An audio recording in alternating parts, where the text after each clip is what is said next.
Bismillahirrahmanirrahim. Adab manusia kepada ibu bapanya. Adab manusia kepada ibu bapanya dalam uraian ini saya bagi kepada tiga bahagian besar sebagai berikut. Yang pertama, besarnya jasa ibu bapa. Yang kedua, menghormati ibu bapa telah menjadi tabiat. Dan yang ketiga, beradab kepada ibu bapa berdasarkan keterangan agama. Jadi, tiga bahagian adab manusia kepada ibu bapa dibagikan di dalam kitab akhlak. Yang pertama, besarnya jasa ibu bapa kita. Bagaimana pengertian atau uraian besarnya jasa ibu bapa kita pada saat mengurus dan menjaga anak-anaknya. Yang kedua, menghormati ibu bapa telah menjadi tabiat, karakter bagi setiap orang yang berakhlak, membalas budi dan jasa orang tua. Yang ketiga, beradab kepada ibu bapa berdasarkan keterangan-keterangan agama. Makanya bagi siapa saja yang tidak belajar ilmu agama, ini karakter ataupun jiwanya tidak terbentuk untuk menghormati orang tua. Tiap-tiap bahagian itu akan saya uraikan lanjut dengan rinci. Dan dalam bahagian ketiga akan diiringi dengan keterangan-keterangan dalil yang digunakan adalah Al-Quran dan hadis. Yang pertama, besarnya jasa ibu bapa. Sesungguhnya nikmat Allah yang paling besar kepada manusia ialah nikmat wujudnya atau adanya dia dalam kehidupan dunia ini. Dan kita pun sudah mengetahui pula bahwa yang mengadakan dan menciptakan adanya manusia di dunia ini ialah Allah Subhanahu wa Ta'ala.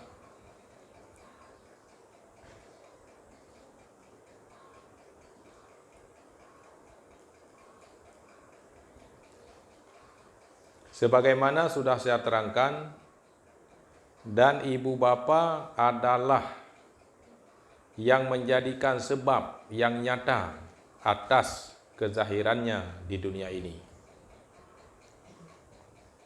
Adalah ibu bapa sebagai sebab.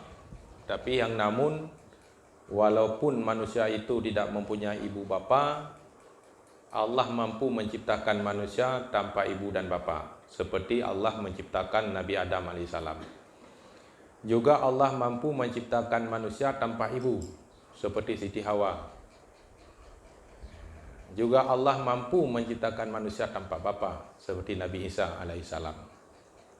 Juga Allah menciptakan manusia mempunyai ibu dan bapa. Berarti itu adalah merupakan nikmat yang terbesar kepada manusia pada saat terlahir, mereka masih mempunyai dua ibu bapa. Soal keberhasilan itu tergantung dari qada dan qadar Allah Subhanahu wa Ta'ala. Karena banyak manusia dilahirkan di atas permukaan bumi ini tanpa melihat ayahnya, baik secara zahir ataupun yang berbentuk gambar ataupun foto. Karena masih banyak di zaman-zaman era masa lalu tidak ada foto. Mereka hanya mendengarkan cerita dari ibunya bahwa dia punya ayah meninggal pada saat di dalam kandungan. Tetapi bila hari ini seseorang meninggal, masa ayah meninggal, ibu tentu bisa menunjukkan foto, memperlihatkan kepada anak-anaknya, inilah gambar ataupun foto daripada ayah. Tetapi sangat aneh dan lucu, jika pada era ini anak yang lahir ibunya tidak dapat menunjukkan foto dan gambar ayahnya. Berarti ayahnya tidak jelas. Siapa ayahnya? Tidak jelas. Kenapa tidak jelas? Yang tidak jelas itu bisa saja setan, bisa saja jin, atau manusia yang luar biasa. Karena jelas. Ataupun dia sendiri, ibunya bingung yang mana sebenarnya ayahnya, karena ayahnya terlalu banyak. Nauzubillah min zalik. Hingga membingungkan. Ya, karena banyak olah-olah manusia. Maka sangat bersyukur bagi seorang anak yang terlahir di atas dunia ini mempunyai ibu bapa dengan sangat sempurna, hidup dalam berumah tangga.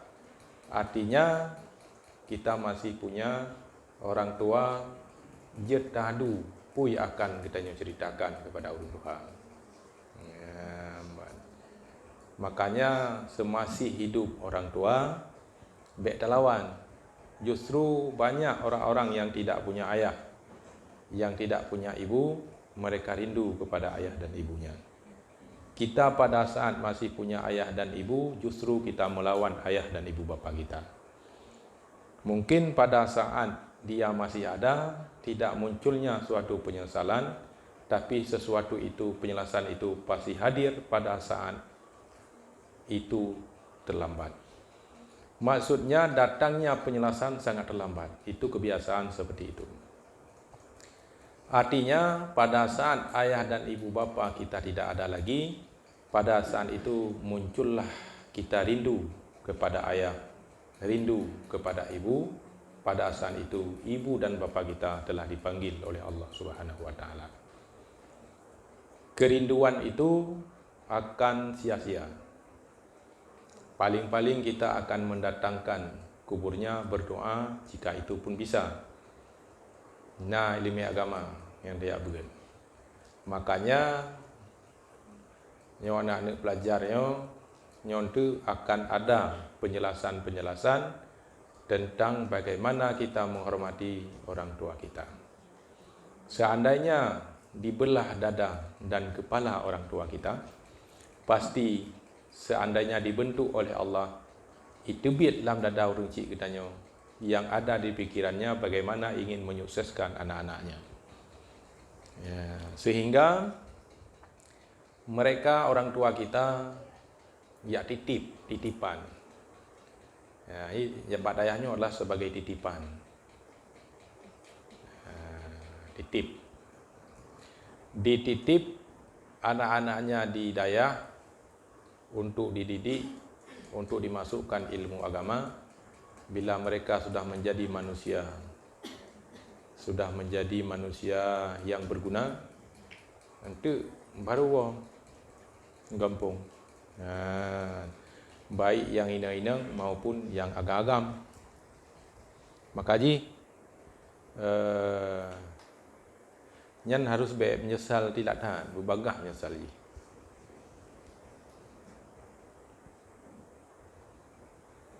Dan kita pun dan memang ibu bapalah yang paling dekat hubungan rahim kepada manusia, yaitu kasih sayang kepada manusia. Malahan seandainya pada saat anak itu mau lahir, ibu hampir sekarat di rumah sakit, pada saat doktor datang menyuruh memilih dan ditawarkan pilihan itu kepada ibu kita, ibu ini harus dipilih satu di antara dua, karena salah satu yang bisa hidup. Kalau diselamatkan anak ibu, maka ibu rela berkorban. Dan kita selamatkan anak, tapi ibu tidak bisa kami selamatkan. Jika kami selamatkan ibu, berarti anak ibu tidak bisa kami selamatkan. Kira-kira ibu memilih yang mana? Padahal pada saat itu ibu kita belum mengenal wajah kita. Bagaimana wajah kita? Apakah wajah kita pada saat itu mirip dengan ibu kita, dengan wajah di diri ibu itu sendiri, atau mirip dengan ayahnya? Dan dia tidak tahu kalau seandainya dia memilih dan mengorbankan nyawanya untuk anaknya, apakah nanti anaknya bisa membalas dan mengingat jasa dan budi ibunya? Tentunya pada saat itu ibunya tidak tahu. Tetapi kasih sayang yang Allah berikan kepada ibu kita yang begitu luar biasa. Pada saat dokter memilih satu di antara dua, ibunya pasti memilih, tolong selamatkan anak saya. Tolong selamatkan anak saya. Karena masa depannya masih terlalu jauh. Kalau kami telah pernah hidup di dunia ini dan kami telah menyaksikan bagaimana kehidupan dunia ini. Selamatkan anak saya. Doktor menambahkan lagi, jika ibu meninggal, anak ibu kami selamatkan. Siapa yang mengurus dia nanti? Siapa yang menguruskan dia? Karena pada saat terlahir, dia tidak beribu.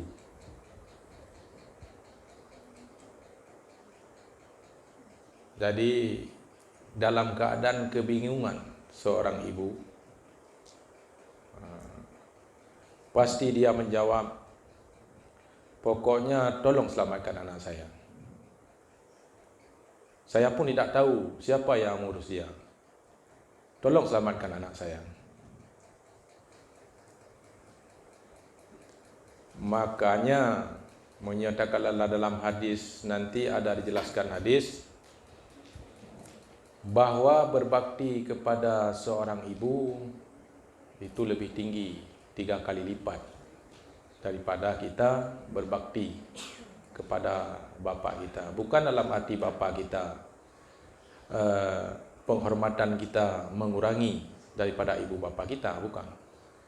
Yang namun kasih sayang mereka bandua adalah hai tawala. Kalau seandainya ada seorang anak ingin membalas jasa orang tuanya secara fisik, secara materi, itu sungguh tidak mampu.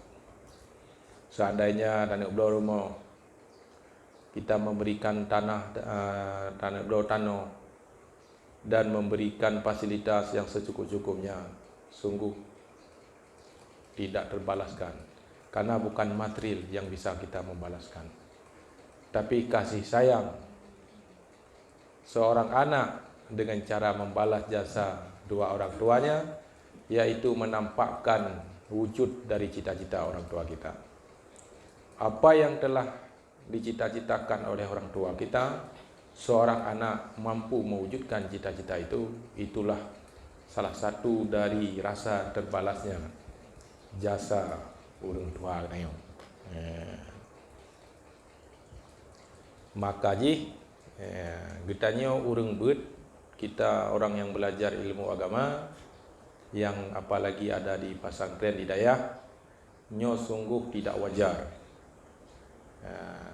Kalau sekiranya seorang anak mengeluarkan dan membelanjakan semua harta bendanya dan segala hak miliknya, ditambah dengan segala usaha dan kerja buat kemanfaatan ibu bapanya sebagai khidmah, takdim, khidmah, menjadi babu kepada keduanya, ni saya belum juga dapat ia menunaikan separuh saja dari kewajibannya.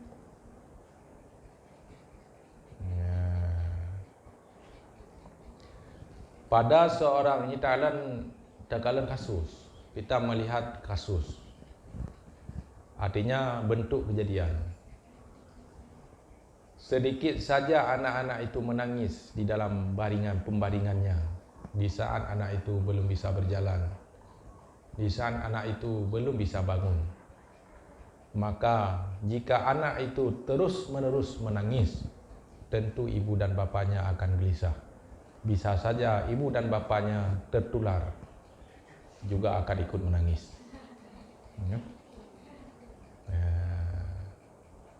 Pada saat anaknya tidak bisa makan, tidak mau makan, semakin hari badannya semakin kurus. Efek daripada kurus anaknya akan mengalir kepada ibu bapaknya. Ibu bapaknya juga akan kurus. Menular. Tapi giliran orang tuanya yang tidak bisa makan, yang tidak bisa minum, terus-menerus menangis di pembaringan, maka sebagian anak hanya bisa melihat, sebagian anak menanyakan ibunya dan bapaknya sambil sekali-sekali dia melihat Facebook, ifoto ikirim WA,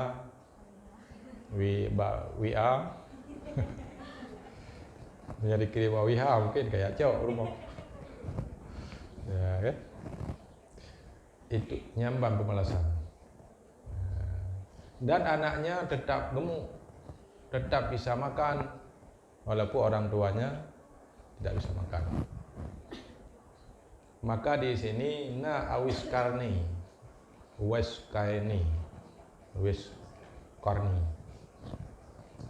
karni, pada saat terlahir dia tidak mempunyai lagi ibu bapanya. Tetapi dia terlahir, tercipta sebagai anak yang soleh. Anak yang soleh. Dan awis karni tidak pernah mengecewakan ibunya. Tidak pernah. Dan awis karni anak mukawin nilai. Alih dona lagi sampai hum Allah wa'ala. Karena dia untuk menghormati ibunya. Mungkin ikut anak aja atau jaga kan. Jadi pernah pada suatu hari ibunya menceritakan kepada awis karni, dia ingin ke haji, jauh haji. Tetapi awis karni pada saat ibunya menceritakan untuk ke haji, sedangkan awis karni dan ibunya tercipta sebagai orang miskin, yang tidak mempunyai harta yang banyak, juga bukan orang yang terkuat, bukan tercipta sebagai orang yang terkuat, tapi tercipta seperti orang biasa, dalam tenaga yang biasa, hidup juga dalam keadaan biasa, tapi di bawah garis kemiskinan. Tetapi tanpa awis karna ini, karena cita-cita ibunya untuk ke haji demi tercapainya cita-cita orang tuanya, ibunya, dia mengumpulkan uang, kemudian membelikan seekor kambing, anak kambing. Ini tanpa dia beritahu kepada ibunya untuk apa dia beri seekor kambing, beli seekor kambing. Kemudian seekor kambing itu dia bawa-bawa, jikat baru, Kemudian awis karna ini setiap harinya mengurus kambingnya dengan penuh kasih sayang. Dia memandikan kambingnya, memberikan makanan untuk kambingnya sekenyang-kenyangnya. Jika dia bekerja, kambingnya tetap diikat di ikut ruang. Pada saat bekerja, kambingnya juga terikat. Jak begitu dengan perjalanan kaki yang begitu jauh setiap hari, dia mengikat kambingnya di belakang. Hingga setiap hari awis karnai mendapat ejekan dari orang-orang kampung bahwa awis karnai ini adalah sudah gila. Pikirannya sudah tidak waras lagi. karena berperilaku dalam kehidupannya sehari-hari sudah sangat berbeda dengan manusia normal umumnya. Karena selain Awais Karnaini pada saat itu tidak ada orang yang membawa kambing di belakangnya. Seharusnya kambing disimpan di dalam gua, di kandang, untuk apa dibawa-bawa? Tapi Awais Karnaini ini tidak memperhatikan dan tidak menghiraukan ejekan daripada saudara-saudaranya, daripada kawan-kawannya ataupun orang-orang lain di sekitarnya. Hingga kambing itu membesar, terus membesar, hingga beratnya seukuran ibunya. Nah, tentu kambing yang dia beli itu kambing pilihan yang besar. Dan kambing itu pun cukup jinak dengan Awais Karnaini. Kemudian setelah begitu lama kambing itu dibawa-bawa hingga sampailah waktu hampir mendekati waktu haji. Kemudian Awais Karnaini menceritakan kepada ibunya bahwa dia akan bermaksud membawa ibunya ke Tanah Suci. Pada saat itu ibunya setelah sekian lama dia menceritakan cita-citanya kepada anaknya, malahan ibunya sudah lupa pada saat itu. Dia tidak ingat lagi. Pada saat itu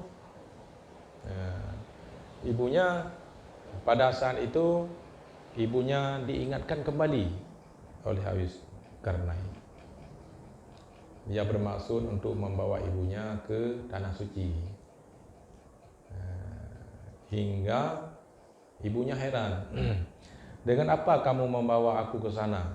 Sedangkan kita tidak mempunyai harta ataupun uang yang telah kita caleng atau kita simpan atau perlengkapan yang lain. Awais Karnaini memang untuk sekedar makan di dalam perjalanan, baik pergi maupun pulang, dan sekedar bermukim di sana di musim haji itu sudah dia siapkan. Tetapi yang tidak adalah uang keberangkatan naik kendaraan. Pada saat itu dia menceritakan bahwa Awais Karnaini siap membawa dengan bahu ikat barhum. Ibunya pun ragu, apakah mampu Zulkarnaini membawa ibunya sejauh perjalanan itu? Apakah mampu? Tanpa sepengetahuan ibunya, padahal Awais Karnaini membawa-bawa kambing itulah adalah sebagai latihan. Sehingga Awais Karnaini mampu membawa ibunya digendong, rum ikat meju, hingga terus ke Warab. Pada saat tawaf dibawa ibunya, ditawaf baru tawaf punya, terus melakukan itu hingga Gepuolo mak ke Nau Kampung dengan perjalanan gendong. Kemudian terus kampung Nagla Kaidin Bamak gelam minta izin untuk menjumpai Rasulullah. Nyen antara dua macamnya ada tu Hawaii tu. Ada Hawaii yang menumpang Rasulullah alaihana. Kemudian biar merempaklah Rasulullah gejak kembali Lakaidin Bamak ke ternyata tidak berjumpa dengan Rasulullah. Dan Awais Karnaini tidak bisa menunggu panjang karena dia terburu-buru pulang karena untuk menjaga ibunya.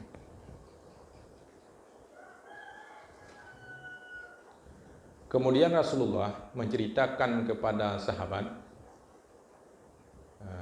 bahwa bercerita tentang cerita Awis Zulkarnaini. Padahal hantam merempak dengan Rasulullah, tapi dia menceritakan tentang kelebihan Awis Zulkarnaini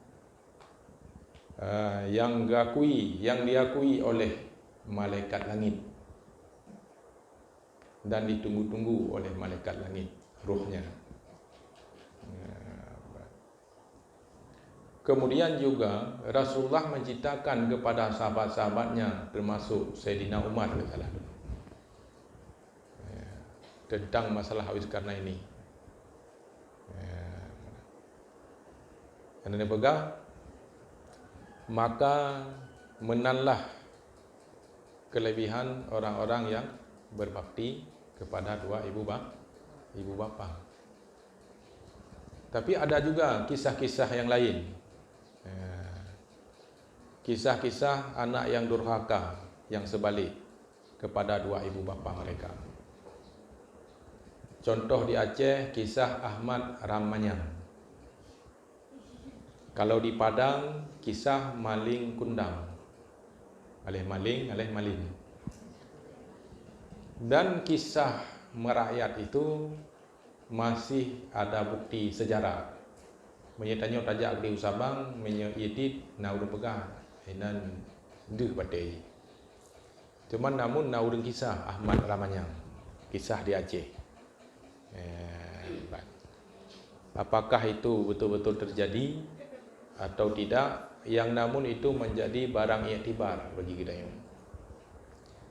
Pada saat Ahmad Ramanyang terlahir ke dunia, dia tidak melihat ayahnya. Anak kalian ayah terlahir dalam bentuk miskin. Dia tidak mempunyai ayah, dan ibunya demi untuk menghidupkan anaknya adalah termasuk bu yang ibah bungkuh legok ya cok gebibu, dan termasuk jamun menyesaat kitanya punya di Aceh jamun uji top ngejingki padi.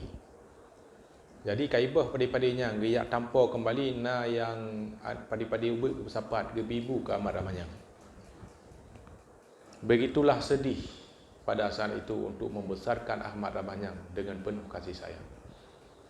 Begitu Ahmad Ramanyang sudah dewasa, karaya, sehingga pada saat itu karena orang kampung ikan mandu ngejek nyoji, maka pada saat itu dia meminta izin kepada ibunya untuk merantau agar ada perubahan kehidupan. Maka anaknya Ahmad Ramanyang wadanya jaklah Kota Alam atau Banda Aceh. Nyan urang cerita zaman malu. Nya salah ke salah cerita urangnya, ke salah tu. Jadi bekerja dengan penuh bekerja. Hai pun haibi karena urang anak mau tahu. Tetapi Ahmad Ramanyang begitu gigih dalam bekerja. Terus bekerja, terus bekerja. Akhirnya Ahmad Ramanyang menjadi sukses dalam bekerja. Dengan keadaan pun terbalik, seperti matahari yang keluar di pagi hari menampakkan sinar yang begitu cerah dan cahaya. Akhirnya perubahan Ahmad Ramanyang begitu melambung tinggi, jadi saudagar kaya raya dan jekruki. Tetapi yang menjadi persoalan, Ahmad Ramanyang tua kumai. Sudah sukses, dia tidak kembali ke kampung untuk menjemput ibunya. Dia berkenalan dengan Siro, putri dari Kolom Merat. Tukai bot si wakaya. Kemudian kai berkahwin. Kemudian keluarganya mempertanyakan tentang keluarga Ahmad Ramanyang. Tapi Ahmad Ramanyang dia merasa malu punya ibunya orang kampung dalam kehidupan di bawah rata-rata kemiskinan. Kemudian karena hidup sukses, dia tidak memberitahu kepada calon mertua, bahwa dia punya ibu di kampung, namun dia menceritakan dia adalah seorang yatim piatu. Kemudian akhirnya dibuat pesta yang meriah. Kemudian dia mempunyai harta yang banyak, but cukup jaya kah? Tukir. Karena nak rujak-jak Bandar Aceh, Sabang, bahwa dia berjumpa dengan Ahmad Ramanyang. Tapi sudah sangat sombong. Kemudian hal ini diceritakan kepada ibu Ahmad Ramanyang. Akhirnya ibu Ramanyang cukup senang, anaknya sudah sukses dan kaya. Kemudian gemitarlah Boitik Sabah dengan susah payah berusaha hingga mendapatkan sebutir telur bebek, gerebuh, getagunbu, gepasolan capah, gebuh kugulet oi murung. Oi murung yang paling istimewa Jerman. Kemudian dia membawa lih getagun, gebungkuh, gukulah ya kalian anda dia tahu. Kemudian dia menanyakan bahwa sehingga anak-anak buah Hiriun yang kami tahu bos itu tidak punya ibunya, tapi kenapa dia jauh nyempat? Dia sedang duduk dengan istri tercantiknya di dalam bot yang istimewa, kan? Jadi ada anak buah, ada ajudan yang beritahu bahwa ada tamu yang ingin menjumpa Ahmad Ramanyang, tapi dia adalah perempuan. Mengatakan itu ibu bos, ibu Ahmad Ramanyang. Tapi karena dia malu kepada istrinya, dia mengatakan, aku tidak punya ibu. Usir saja dia. Mungkin siapa orang tua bangka itu yang mengaku-ngaku ibu saya. Ibu saya sudah lama meninggal. Mungkin. Kemudian ajudan ataupun anak buah daripada Ahmad Ramanyang itu memberitahu, dan mungkin tidak langsung mengusirnya, mungkin diberitahu secara baik-baik, tetapi ibunya tetap tidak mau pergi dan memaksa dia akan menjumpai anaknya. Ahmad Ramanyang itu adalah anaknya. Kemudian dia baru mau pergi setelah melihat apa betul, dia pastikan mungkin salah alamat. Kalau memang betul nanti dia bukan anaknya, dia akan pergi. Karena sudah berkorban waktu, berkorban tenaga. Dari jauh datang ke situ, mungkin ya Allah benar-benar, mungkin. Ada mungkin. Kemudian Jaklom ajudan. Kemudian Urineng Ahmad Ramanyang pegah menang, bang, apa salahnya sekedar orang tua itu melihat? Apa salahnya? Seandainya dia hanya untuk sekedar melihat kita. Kalau memang itu bukan ibu abang, ibu emas, tentu dia akan balik sendiri dan tentu dia akan malu sendiri. Seandainya pun ibu abang telah mati, telah meninggal, tidak ada salahnya kita menghormati orang tua. Enggak, nya urung kaya, kaya ladung tak kaya-kaya bigo, nya ladung ngerti ke kaya ikut meramah. Apa salahnya? Apakah kita akan jatuh miskin ataukah kita akan jatuh martabat kita? Seandainya kita anggap aja itu orang tua kita, apa salahnya? Akhirnya dengan bujukan istri itu, maka mungkin penuh curiga juga. Mungkin menolak dia, mungkin ya mak ji. Bisa saja bukan, karena dia tidak melihat. Akhirnya dibiarkan orang tua itu untuk menemui Ahmad Ramanyang. Begah Pak Ajudan, kaji kita mengisah. Bisa saja dua hal lain. Tapi ternyata memang betul itu ibunya. Dan ibunya tahu itu Ahmad Ramanyang. Dari ubah didik. Karena dia mereka lewatangnya anak tak ubah muka. Makanya dari mana anak terili. Dia tahu paling-paling tamah boleh kumis dengan janggut. Oh mana ngelung Ahmad Ramanyang. Hai. Pegah-pegah ni. Lun hanali mak kamati. Hai Ahmad Ramanyang, ini ibumu dari kecil Aku pelihara hingga kamu dewasa, hingga minta izin bekerja keluar daerah. Kak kaya kelakanya. Lu hanau duri. Lung me. Geme bu meno kana belum. Kapa jauh buana. Icok itapih nyan. Itulah mai. Red. Getinga. Maka dia menangis. Gejak laju. Anak dia akui. Maka gekun berdoa kepada Allah. Ya Allah, ya Tuhanku. Jika yang saya lihat itu bukan anak saya, maka apa yang telah lakukan maafkanlah. Dan apa yang dia lakukan aku tidak bermasalahkan. Jika memang Ahmad Ramanyang itu darah dagingku dan itu anak kandungku, apa yang dia lakukan kepadaku di luar kewajaran. Ya Allah, Engkau Maha tahu apa yang Engkau perlakukan kepada anak durhaka. Dan aku telah menganggap jika itu memang betul anakku, itu bukan anakku. Engkau yang pantas memberikan hukuman kepada seseorang yang tidak tahu membalas jasa. Dan pada saat ini aku orang yang terzalimi. Maka dengan penuh kesedihan ibunya gejak. Kemudian tiba-tiba reduk uju hitam. Keaglan tu. Maka Permoji pegah, bang nyanyian Permoji. Aku je makro ni. Nyan kala malam. Watai nak hui mak ai kaya kui. Nyan nama idon puana. Nyam nya nama adon lagi-laginya mati dengan anak durhaka lum kawin. Nak kui puan, dia kui tu. Tetapi watai hui mak hana sempat li mak ka hana ada li kai hitam dah. Maka su duduk bulan tu, maka semua perahu Ahmad Ramanyang jadi batu dan dia bersama permaisuri di dalamnya jadi batu juga. Dan bukulahnya jik batik mendu. Itu kisah anak durhaka yang di Aceh. Lagi kisah di Padang. Hari ini mungkin anak yang durhaka tidak akan jadi batu.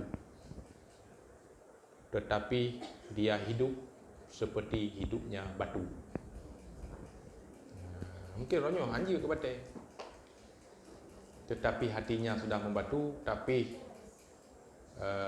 berhati-hati. Bek lagi tanya demi bek hana mau perasaan dengan perumoh. Hana mangat, tidak enak. Hana mau menjaga perasaan isteri. Akhirnya kita memusuhi ibu kita. Perlu kita ketahui bahwa ibu kita di dunia hanya satu. Sedangkan isteri itu bisa kita cari yang lain. Perumoh, anak perumohnya masih banyak di luar yang andri. Yang perlu. Tapi jika ibu itu tidak ada lagi, tidak ada yang andri lagi. Karena cuma satu. Nyau dia orina, uragam. Kalau isteri semiskin apapun kita, masih banyak yang antri. Apalagi kita orang kaya. Tapi ibu tidak ada yang antri. Di dunia hanya Allah berikan satu. Maka jagalah perasaan ibu, jangan sampai tersinggung gara-gara membela isteri. Tapi bila ternyata ibu yang salah, kita mencari solusi yang bijaksana. Kedua-duanya bisa jut tak pegat dengan secara porokun bijaksana. Ini menanti peti urinang banget. Pada saat bagaimana kita menghormati mertua, ayah daripada suami. Kiban cara. Lagi nanti bagus-bagus menjaga mertua.